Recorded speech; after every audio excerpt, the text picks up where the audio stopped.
Okay, real quick, we're gonna mount this Shelvie on the wall.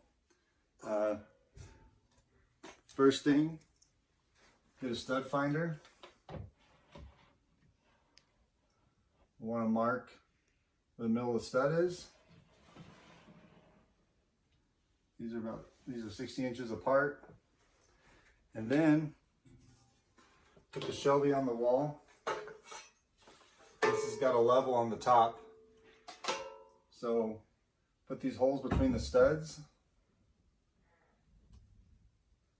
Mark the holes where we need to pre-drill with it sitting level.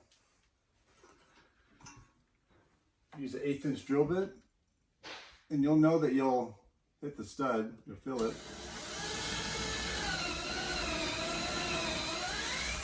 You can tell there you're drilling into the wood.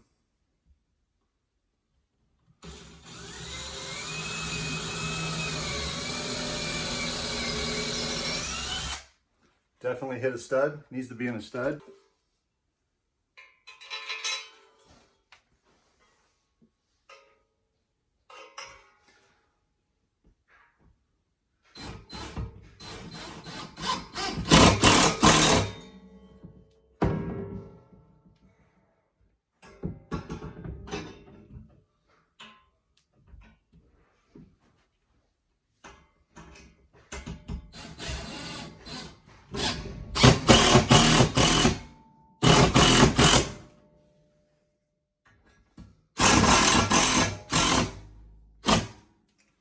There you go, solid.